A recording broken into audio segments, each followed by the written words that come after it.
Hello, welcome to this week's episode of Mayor Brown's Quick Insights on Congressional Investigations. I'm Andrew Olmem, a former Republican Chief Counsel of the Senate Banking Committee. I'm joined by Michael Levy, a white-collar defense attorney and former federal prosecutor. Each week, we answer a new question about congressional investigations of interest to in-house counsel. This week's question follows up on last week's discussion of the recent D.C. Circuit decision on the authority of the members of the minority party to conduct congressional investigations. Now, Michael, regardless of whether or not members of the minority party have the authority to request information, what do private parties do if they receive information requests from members of the minority party related to an ongoing congressional investigation? Well, Andrew, as we discussed in our last episode, 7 members of the minority party on the House Oversight and Reform Committee and 5 members of the minority party on the Senate Homeland Security and Government Affairs Committee are legally entitled by statute to obtain information from an executive branch agency or department, but they do not have a similar right to obtain information from private parties. So unless they have the agreement of the committee majority, minority members do not have a legally enforceable mechanism like a subpoena to force private parties to provide them with information. But as you've probably and hopefully gathered from watching other episodes we've done, the strictly legal answer isn't always the most effective or strategically sound answer. And the same is true here. Yes, as a matter of law, you could ignore the request or just reject it out of hand. And sometimes that's the right answer. But you have to be prepared in those circumstances to incur the wrath of one or more members of Congress who not only have access to the media and the ability to harangue and embarrass you and your company, but also could be in the majority with subpoena power, ability to hold public hearings, and enough votes to pass damaging legislation in less than 2 years. So depending on the nature of the information being requested and who the members are, you may actually want to engage with the minority, even if you aren't legally required to do so.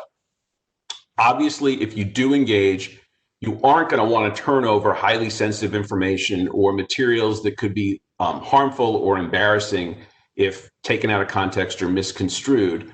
And because the request isn't legally enforceable, and the minority staff will know that even if they don't like it, you will have considerable leeway in shaping the scope of any materials you do decide to provide. Just make sure that you're being clear about exactly what you are providing to protect yourself from claims that you misrepresented what you gave the minority. Depending on the nature of the investigation, your company's role in it, and the relationship between the majority and minority staffs on the committee, you may or may not want to keep the majority staff informed about what you're providing to the minority. Some committees operate in a much more bipartisan way, particularly on investigations. On other committees, the majority and minority staffs have virtually no idea what each other are doing. In many cases, you're going to want to pursue an approach that keeps you out of the partisan crossfire as much as possible.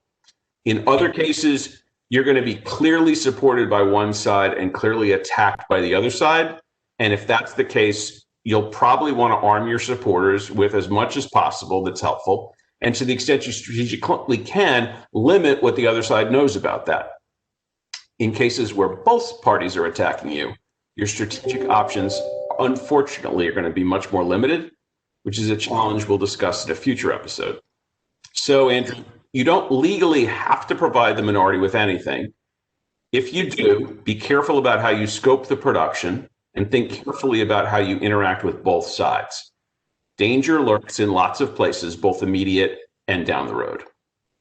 Well, Michael, I think you laid out the issue very well. I think this is one of the trickier parts of congressional investigations, because there are so many members of these committees.